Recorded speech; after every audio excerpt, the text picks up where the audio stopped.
Panorama group, जो सोचता है वो करता है। आपके अपने सपनों का आशियाना।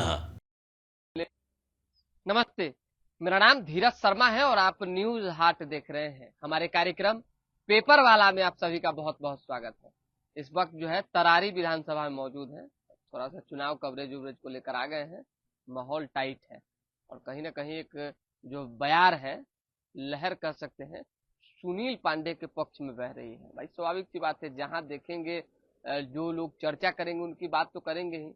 कई लोग यहाँ चुनावी मैदान में हैं, लेकिन मुख्यतः तीन कैंडिडेट हैं: राजू सिंह, किरण सिंह और सुनील पांडे पांडे के बेटा है प्रशांत। अब समझिए कि इन तीनों में किस तरह की टक्कर होगी, ये तो चुनावी नतीजे बताएंगे। लेकिन फिलहाल हमने कई लोगों से जो बात की है, सुनाएंगे भी आपको। सभी लोगों ने यही कहा है कि भाजपा जीतेगी, एनडीए जीतेगी। अब सीधी सी बात है कि कुछ वोट तो भाजपा का है, कुछ वोट किसी और दल का है, कुछ वोट चिराग का है और कुछ वोट अपना व्यक्तिगत सुनील पांडे का भी है। उन्होंने ये बातें कही है कि हम शुरू से तरारी के लिए रहे हैं और तरारी की जनता के हित के लिए हमने एक समय में हथियार भी उठाया था। तो मैं लड़ाई की बात होती है और AK-47 से जब सुनील पांडे को जोड़ा जाता है तो सुनील पांडे भी चुप नहीं रहते हैं।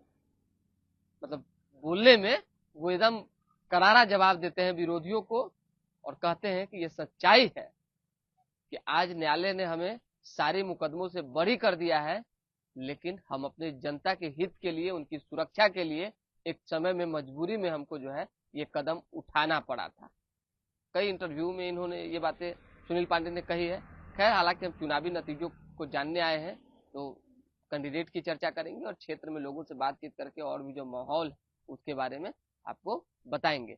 एक हमारे दर्शक हैं जो बीपीएससी को लेकर उन्होंने एक बड़ा सवाल खड़ा किया है और कई जगहों पे गुहार लगा रहे हैं। देखिए, जनरल कैटेगरी के युवाओं के साथ आखिर इस तरह का अन्याय क्यों हो रहा है, कब तक चलेगा? कोरोना काल सबको याद है और उस दौरान तकरीबन 2 से 2.5 साल सभी युवाओं का बाधित हुआ। बहुत लोग एग्जाम में शामिल नहीं हो सके, जो कोरोना काल का बीपीएससी का एग्जाम था उस समय। ऐसे में अभी आने वाले एग्जाम को लेकर जो तैयारियां कर रहे हैं, लेकिन कुछ युवाओं का मानना है कि हमारी उम्र सीमा जो है वो बढ़ाई नहीं गई है।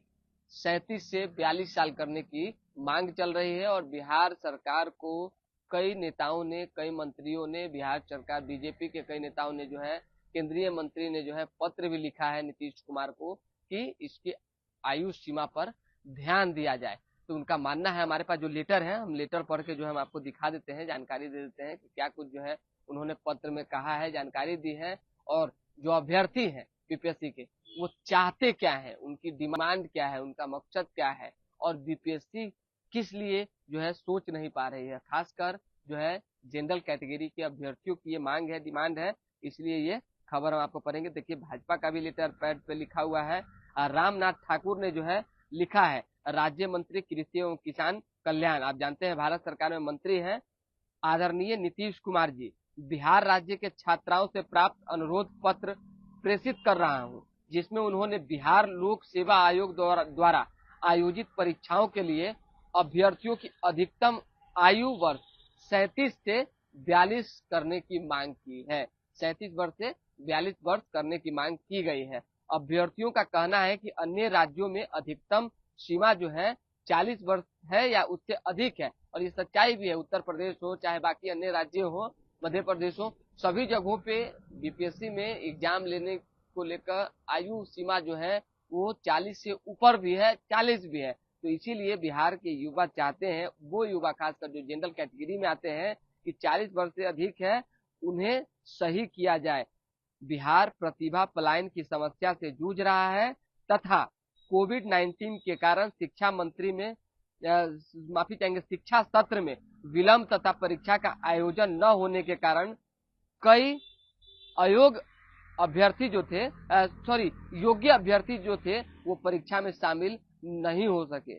इन अभ्यर्थियों के ऊपर इनके परिवार का भविष्य टिका है। अधिकतम आयु सीमा 42 वर्ष करने से इन अभ्यर्थियों की को जो है परीक्षा में भाग लेने का, शामिल होने का मौका मिलेगा। रामनाथ ठाकुर ने यह पत्र जो है नीतीश कुमार को लिखा है। उसी तरीके से रामप्रीत मंडल ने लिखा है और भी कई नेताओं ने लिखा है, भाजपा के कई शीर्ष नेताओं ने, प्रद्युमन रंजन राणा है, उन्होंने लिखा है और इस चीज की मांग नीतीश कुमार से की है। और खासकर जो अभ्यर्थी, जो युवा परेशान है, वो भी लगातार बिहार के मुखिया से डिमांड कर रहे हैं कि बीपीएससी के एग्जाम की जो आयु सीमा है वो बढ़ाई जाए, जिससे कि जो 2-2.5 साल बाधित हुए हैं कोविड में वो पूरा हो सके।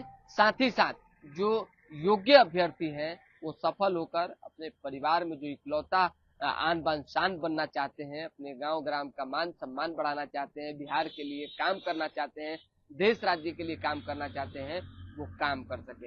एक ये खबर थी जो हमने बता दिया। तीसरी खबर जो है चिराग पासवान और पशुपति कुमार पारस से जुड़ी हुई है। आप जानते हैं कि पशुपति कुमार पारस को जो है भवन निर्माण विभाग ने चिट्ठी सौंप दिया है। लगभग वो चिट्ठी सोशल मीडिया पे वायरल है और उसमें लिखा गया है कि अगर आप 7 दिनों के अंदर खाली नहीं करेंगे अपना राष्ट्रीय लोजपा का कार्यालय, यानी जो बंगला है उसको खाली नहीं करेंगे तो दिक्कत हो जाएगा। एयरपोर्ट के बगल में आप जानते हैं कि मजार के बगल में जो एलजेपी का कार्यालय पुराना था वो अब चिराग का नहीं रहा, राष्ट्रीय लोजपा पशुपति कुमार पारस के नाम पे था, पार्टी के नाम पे था, इसलिए उन्होंने रख लिया था। अब जो है उस कार्यालय को खाली करने को लेकर अल्टीमेटम दे दिया गया है सरकार की ओर से।